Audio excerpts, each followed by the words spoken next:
राजकारणापासून ते राजकारणापर्यंत प्रत्येक घडामोडीवर बारीक नजर ठेवणारा तुमचा हक्काचा लोकल न्यूज प्लॅटफॉर्म ठाणे दर्पण, ठाण्याचं खरं प्रतिबिंब. राज्यातील सर्वात मोठे आरोग्य केंद्राच्या धर्तीवर ठाणे जिल्हा रुग्णालयाची उभारणी अंतिम टप्प्यात आली असून काल राज्याच्या आरोग्य विभागाकडून या रुग्णालयाच्या 716,97,90,00,000 रुपयाच्या सुधारित अंदाजपत्रकास मान्यता देण्यात आली. 2021 मध्ये या रुग्णालयाची क्षमता 500 खाटावरून 900 खाटापर्यंत वाढवण्यात आल्याने 2022 मध्ये या रुग्णालयाच्या बांधकामासाठी 527 कोटींच्या खर्चास मंजुरी देण्यात आली होती. परंतु शासन स्तरावर बांधकामासाठी अधिक दराची निविदा स्वीकारल्यामुळे या खर्चामध्ये सुमारे 189 कोटीची वाढून एकूण खर्च 716 कोटीपर्यंत पोहोचल्याचे समोर आले. नव्या रुग्णालयाचे काम अंतिम टप्प्यात असून या रुग्णालयाच्या उद्घाटनाची प्रतीक्षा आजही कायम आहे. मुंबई महानगर प्रदेशातील ठाणे जिल्हा हे अत्यंत महत्त्वाचे केंद्र असून ठाणे सिव्हिल रुग्णालयावर ठाणे पालघरच्या ग्रामीण भागातील नागरिकांची मोठी भिस्त आहे. मुंबईतून देशभरात जाणारे राष्ट्रीय महामार्ग आणि रेल्वे मार्ग याच भागातून जातात. त्यामुळे या महामार्ग आणि रेल्वे मार्गावरील अपघातग्रस्तांना ठाणे जिल्हा रुग्णालयामध्ये पाठवण्यात येत असते. त्यामुळे सिव्हिल रुग्णालयावर मोठा ताण असतो. या रुग्णालयाची जुनी इमारत जीर्ण झाल्यामुळे या इमारतीच्या पुनर्बांधणीचा निर्णय राज्य सरकारकडून घेण्यात आला होता. 2019 मध्ये या रुग्णालयाच्या बांधकामासाठी राज्य शासनाकडून 314 कोटीच्या खर्चास मान्यता देण्यात आली होती. 574 खाटांचे रुग्णालय, संदर्भ सेवा रुग्णालय व परिचारिका प्रशिक्षण केंद्र आणि वसतिगृह अशा इमारती बांधण्याच्या दृष्टीने या खर्चाचे नियोजन करण्यात आले होते. परंतु त्यानंतर 2021 मध्ये या रुग्णालयाच्या क्षमतेमध्ये वाढ करण्याचा निर्णय घेण्यात आला आहे. त्यामध्ये 500 खाटांचे जिल्हा रुग्णालय, 200 खाटांचे महिला व बाल रुग्णालय आणि 200 खाटांचे संदर्भ सेवा रुग्णालय असे एकूण 900 खाटापर्यंत या रुग्णालयाचा विस्तार करण्यात आला आहे. 2022 मध्ये या रुग्णालयाच्या बांधकामासाठी 527 कोटीच्या सुधारित खर्चाला प्रशासकीय मान्यता देण्यात आली होती. परंतु या रुग्णालयाच्या बांधकामाकरिता शासन स्तरावर अधिक दराची निविदा स्वीकारण्यात आली. GSTमध्ये वाढ, ESCB, विद्युत उपकेंद्र, विद्युत पुरवठा खर्च, रुग्णालय इमारतीमध्ये वापराच्या दृष्टिकोनातून झालेले बदल आणि सोयीसुविधांमुळे खर्च वाढला. पर्यावरण मंजुरीसाठी ETP आणि STPच्या कामातील सुधारणा, ठाणे महापालिकेच्या स्थानिक प्रशासनाची मंजुरी दिलेली कामे यामुळेच खर्चात वाढ झाली. राज्य सरकारच्या सार्वजनिक आरोग्य विभागाकडून अखेर या वाढीव 716 कोटीच्या खर्चाला मंजुरी देण्यात आली. ठाणे जिल्ह्यातील सर्वात मोठे आणि स्वस्त फर्निचर बाजार म्हणून कशेळीचा परिसर ओळखला जातो. या बाजारातील एका फर्निचर गोदामाला काल सकाळी आग लागली. 3 तासानंतर ही आग आटोक्यात आली. या आगीत आसपासची 7 ते 8 गोदामे जळून खाक झाली आहेत. गुढीपाडव्याच्या दिवशीच घडलेल्या घटनेमुळे येथील व्यापारी वर्गाला मोठा धक्का बसला आहे. ठाणे जिल्ह्यातील भिवंडीमधील कशेळी तसे उल्हासनगर परिसरात फर्निचरची मोठमोठी गोदामे आहेत. यामध्ये कशेळी भागात सर्वात मोठा फर्निचर बाजार आहे. या ठिकाणी असलेल्या गोदामामध्ये फर्निचर तयार केले जाते. खुर्ची, सोफा, पलंग, टेबल, कपाटे तसे विविध प्रकारचे फर्निचर तयार करण्यात येते. यामुळे इथे स्वस्त फर्निचर उपलब्ध होते. यामुळे इथे फर्निचर घेण्यासाठी ग्राहक मोठ्या संख्येने येत असतात. या ठिकाणी नेहमी दुकानामध्ये गर्दी दिसून येते. अनेक गोदामांची बांधकामे बेकायदा असून त्याची दुकाने थाटण्यात आलीत. या गोदामाचा मुद्दा सातत्याने पुढे येत आहे. तसे या ठिकाणी कोणत्याही प्रकारची अग्निशमन यंत्रणा नसून आसपासच्या पालिकांची आग विझवण्यासाठी मदत घ्यावी लागते. यापूर्वी गोदामांना लागलेल्या आगीच्या दरम्यान हा प्रकार उघडकीस आला आहे. काल पुन्हा असाच प्रकार समोर आला आहे. गुढीपाडव्याच्या दिवशी म्हणजे काल सकाळी 11:30 वाजता कशेळी पुलालगत असलेल्या चामुंडा कॉम्प्लेक्समधील फर्निचरच्या गोदामाला आग लागली. गोदामातील फर्निचरने पेट घेतल्याने काही क्षणातच आगीने रौद्र रूप धारण केले. या घटनेची माहिती मिळताच भिवंडी अग्निशमन दलाच्या जवानांनी घटनास्थळी धाव घेतली. अग्निशमन वाहन, जम्बो वॉटर टँकरच्या सहाय्याने जवानांनी आग विझवण्याचे काम सुरू केले. अग्निशमन दलाच्या जवानांनी अथक प्रयत्न करून आग आटोक्यात आणली. मात्र आगीत फर्निचरची दुकाने जळून खाक झाली. दारू पिऊन रेल्वेत प्रवाशांसोबत वाद घालणाऱ्या एका व्यक्तीला रेल्वे पोलिसांनी ताब्यात घेतले. त्याच्या विरोधात ठाणे लोहमार्ग येथील पोलीस ठाण्यात महाराष्ट्र दारूबंदी अधिनियमन 1949 चे कलम 85/1 आणि भारतीय न्याय संहिता BNS 2023चे कलम 221 प्रमाणे गुन्हा दाखल केला आहे. मद्य पिऊन सार्वजनिक ठिकाणी वाद घालणे हे कायद्याने गुन्हा आहे. त्यामुळे अशा व्यक्तींविरोधात दारूबंदी अधिनियमाअंतर्गत कारवाई होत असते. असाच काहीसा प्रकार डोंबिवली येथील एका प्रवाशासोबत घडला. CST स्थानक पोलीस ठाण्यातील पोलीस शिपायाने दिलेल्या तक्रारीनुसार त्यांना मुंबईहून कर्नाटकमध्ये जाणाऱ्या हॉस्पेट एक्सप्रेसमध्ये 18 मार्चला गस्ती घालण्यासाठी पाचारण करण्यात आले होते. ते एक्सप्रेसमध्ये गेले असता एक्सप्रेस कर्नाटकच्या दिशेने निघाली होती. एक्सप्रेस रात्री 9:15 वाजता ठाणे रेल्वे स्थानकातील फलाट क्रमांक 7 येथे आली. त्यावेळी एका बोगीमध्ये एक व्यक्ती त्यांच्या शेजारी बसलेल्या प्रवाशांसोबत शाब्दिक वाद घालत होता.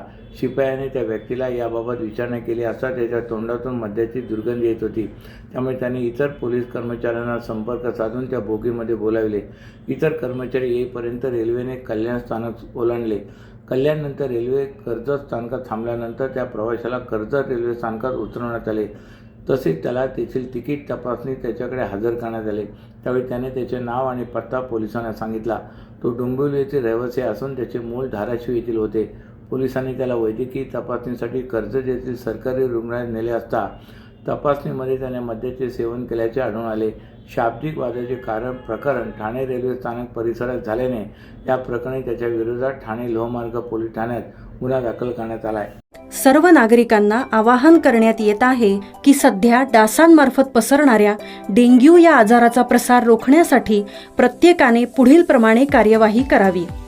डेंग्यू आजार एडिस इजिप्ती हा डास चावल्याने होतो. या डासांची पैदास साचलेल्या किंवा साचवलेल्या स्वच्छ पाण्यामध्ये होते. 8 दिवसांपेक्षा जास्त दिवस पाणी उघडे व साचून राहिल्यास त्यात डास अंडी घालतात. अंड्यांच्या अळ्या तयार होऊन पुढे डास तयार होतात. यासाठी आपल्या घरातील पाणीसाठे उदाहरणार्थ बॅरल्स, पिंपे, टाक्या, हौद, रांजणे इत्यादी दर आठवड्याला रिकामे करून घासून पुसून कोरडे करून पुन्हा भरावे. 1 दिवस कोरडा दिवस म्हणून पाळावा. पाणी साठ्यांना घट्ट झाकणे बसवावीत किंवा जुनी साडी, चादर, धोतर यांनी बांधून झाकून ठेवावीत, म्हणजे डास त्यात जाऊन अंडी घालणार नाहीत. घराच्या गच्चीवर, आजूबाजूला, अंगणात कोठेही पाणी साचू देऊ नये. भंगार सामान उघड्यावर टाकू नये. उदाहरणार्थ टायर्स, प्लास्टिक सामान, कुंड्या, टाकाऊ वस्तू इत्यादी. अशा सामानात पावसाचे पाणी साठून त्यात डेंग्यूच्या डासांची पैदास होते. घरातील कूलर्स, फ्रीजच्या पाठीमागील ट्रे हे देखील वेळोवेळी कोरडे करावेत.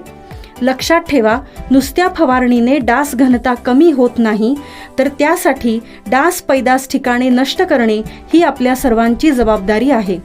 कोणताही ताप अंगावर न काढता जवळच्या शासकीय रुग्णालयात मोफत औषधोपचार घ्या. अशा प्रकारे नागरिकांनी सहकार्य केल्यास डेंग्यूचा प्रसार रोखणे सहज शक्य आहे. मुंबई ठाणेकरांच्या दैनंदिन जीवनाचा अविभाज्य भाग असलेल्या आणि सर्वसामान्यांचा पोट भरणारा वडापाव आता सर्वसामान्यांच्या आवाक्याबाहेर जात असल्याचे चित्र आहे.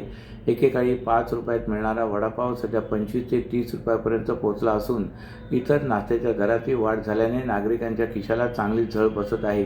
इराण-इस्रायल संघर्ष यामुळे निर्माण झालेल्या तणावाचा परिणाम अनेक दिवसापासून इंधन पुरवठ्यावर झाला आहे. गॅस टंचाई निर्माण झाल्याने तसेच सिलेंडरच्या दरात वाढ झाल्याने छोट्या खानावळी आणि हॉटेल व्यावसायिकांसमोर मोठे संकट उभे राहिले.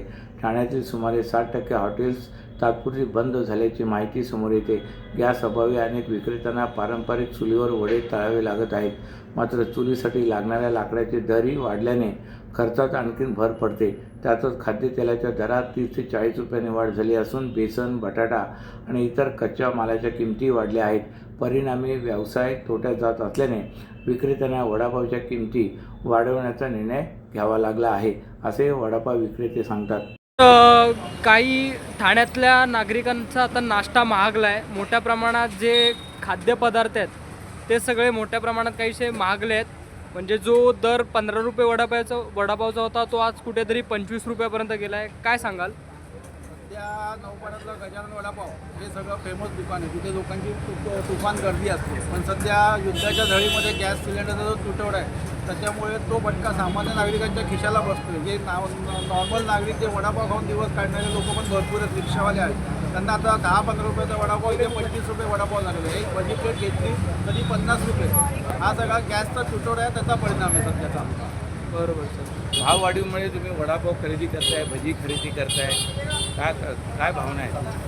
म्हणून आता शेवटी पोटाची आग तर मिटवायचीच आहे. 2 पैसे जास्त जातात ते, पण याची झळ खिशाला, सामान्य नागरिकाच्या खिशाला पडते. इथे गजाननमध्ये जे वडापाव खाणारे लोक आहेत हे सगळे असे मोठे लोक नाही आहेत. काही रिक्षावाले आहेत की जे घरनं चपात्या घेतात, इकडे वडा खाणारे लोक आहेत. तर त्यांच्या पण खिशाला ही झळ पडलेली आहे भरपूर. गुढीपाडव्याच्या निमित्ताने ठाण्यात श्री कोपिनेश्वर सांस्कृतिक न्यासाच्या वतीने दरवर्षीप्रमाणे यंदाही भव्य स्वागत यात्रा काढण्यात आली होती. या स्वागत यात्रेत तृतीयपंथी समाजाचा उत्स्फूर्त सहभाग पाहायला मिळाला. यावेळी त्यांनी आम्हाला सहानुभूती नको, समान हक्क हवेत, भीक मागण्याची वेळ आता संपली असून आम्हाला रोजगाराच्या संधी द्याव्यात, तसे केंद्र व राज्य सरकारकडे सर्व क्षेत्रामध्ये समान संधी देण्याची मागणीही त्यांनी केली. समर्थ भारत व्यासपीठाच्या माध्यमातून या समाजातील सदस्यांनी रिक्षामधून शोभायात्रेत सहभागी होत समाजाला समानतेचा संदेश दिला आहे. मराठी नववर्ष गुढीपाडव्यानिमित्त ठाणे शहरात पारंपरिक उत्साहात भव्य स्वागत यात्रा जल्लोषात पार पडले. विविध संकल्पनावर आधारित देखावे, महिलांची बाईक रॅली, पारंपरिक पेहरावातील युवकांची उत्साह गर्दी, लेझिम पथक, ढोल ताशा पथके, सामाजिक विषयावरील आकर्षक चित्ररथांनी नागरिकांचे लक्ष वेधून घेतले होते. शहरात सर्वत्र स्वागत यात्रांचा जल्लोष पाहायला मिळाला. यंदा या स्वागत यात्रेत 55 अधिक संस्थांनी सहभाग नोंदवला होता. यामध्ये समर्थ भारत व्यासपीठाच्या माध्यमातून तृतीयपंथी या समाजाचे सदस्य गुलाबी रिक्षामधून स्वागत यात्रेत सहभागी झाले होते. अशाच नव्या आणि ताज्या बातम्यांसाठी ठाणे दर्पणच्या पेजला लाईक करा आणि फॉलो करायला विसरू नका.